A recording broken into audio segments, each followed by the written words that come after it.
ये चाय जो है ना, बहुत ही कमाल की चीज़ होती है।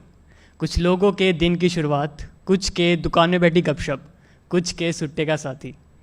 चाय ना एक भावना होती है, खुशी में, दुख में, प्यार में, टकरार में, ब्रेकअप हो या फिर पहली मुलाकात हो, बस एक ही जज्बात काफ़ी होता है, चाय। चाय शायद कभी किसी को नाराज़ नहीं करती है, सबके रंग में घुल मिल जाती है। तो मेरे लिए चाय शायद अपनी बात मनवाने का एक ज़रिया था। तो हर सुबह की तरह चाय गैस पर उबल रही थी, माँ खाने की तैयारी कर रही थी और बाबा न्यूज़पेपर पढ़ रहे थे। मेरे स्कूल के सारे ही दोस्त पिकनिक पर जा रहे थे and like every other convent school you had to submit a fees beforehand. एंड बात मानिए, से 8 साल पहले एक मिडिल क्लास फैमिली के लिए 800 रुपये बहुत बड़ी अमाउंट थी। तो मैंने बड़ी हिम्मत करके अपने बाबा से परमिशन मांगी। मैंने पूछा, बाबा क्या मैं जा सकता हूँ? उन्होंने पहली बार में तो कोई जवाब नहीं दिया। तो मैंने अपना सवाल फिर से पूछा।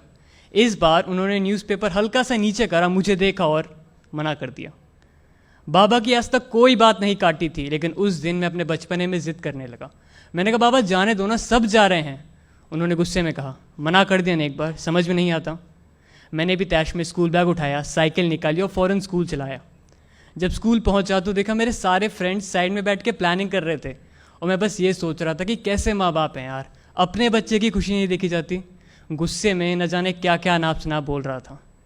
खैर, वापस आने का रास्ता था जो महज 15 मिनट का था, उस रोज़ 1 घंटे में तय करा था। जब घर पहुंचा तो माँ ने पूछा, आज लेट कैसे हो गया? मैंने उन्हें कोई जवाब नहीं दिया। वो समझ गई थी कि मैं नाराज़ हूँ। उन्होंने मुझे समझाया भी, लेकिन मैं अपने बचपने में किसी की सुन कह रहा था। शाम को बाबा घर आए। उन्होंने बड़े प्यार से मुझे अपने पास बुलाया और समझाया कि बेटा फाइनेंशियल हालत सही नहीं है, समझो, अगली बार चले जाना। लेकिन मैं अपने बचपने में और गुस्से में न जाने क्या क्या अनाप शनाप बकने लगा। शायद इतना कि उनका हाथ उठ गया था मुझ पे। वो गुस्से में बोले, न जाने कब बड़ा होगा ये, हर वक्त ज़िद, हर वक्त बचपना। उस रात में खूब रोया था, शायद इतना कि रोते रोते खाली पेट ही सो गया था। जब रात में भूख से हल्की सी आँख खुली तो देखा माँ बाबा बात कर रहे थे। माँ ने बाबा से कहा, भेज देते हैं ना, साल में एक बार ही तो जाता है, वो भी खुश हो जाएगा। बाबा ने कोई जवाब नहीं दिया। वो बस उठे और बाहर टहलने चले गए थे। अब मुझे रात भर उतावलेपन में नींद तो नहीं आने वाली थी कि शायद अब सुबह पैसे मिल जाएंगे और मैं पिकनिक पर जा पाऊँगा। सुबह हुई, बाबा मेरे पास आए। उन्होंने मुझे पैसे थमाए और कहा, ये लो, पिकनिक पर चले जाना। एक पल को मेरी खुशी का ठिकाना नहीं था। मैंने फ़ौरन साइकिल निकाली और स्कूल की तरफ चल दिया।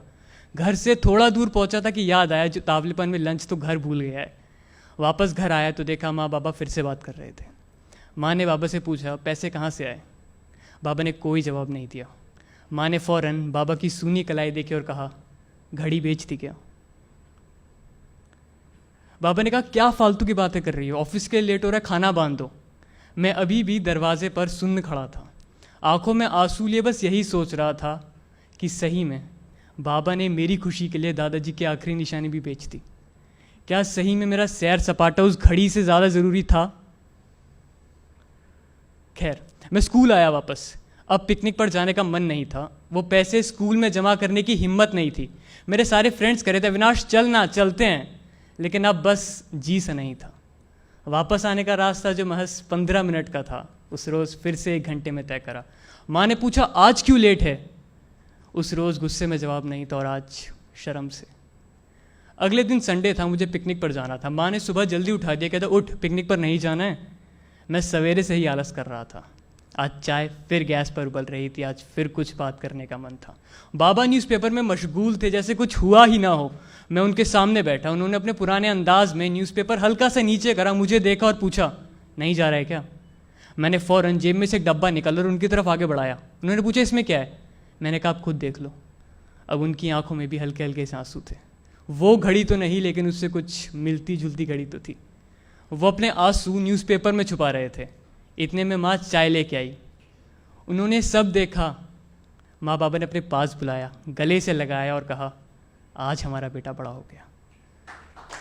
तो हम शायद कभी कभी अपने बचपने में अपने माँ बाप का प्यार, वो सैक्रिफाइस, वो सब भूल जाते हैं, लेकिन वो कभी भी हमारे लिए अपना प्यार कम नहीं होने देते हैं। So from this stage, I just want to say one thing. I love you, Mom, Dad, and thanks for all the sacrifices you've ever done for me.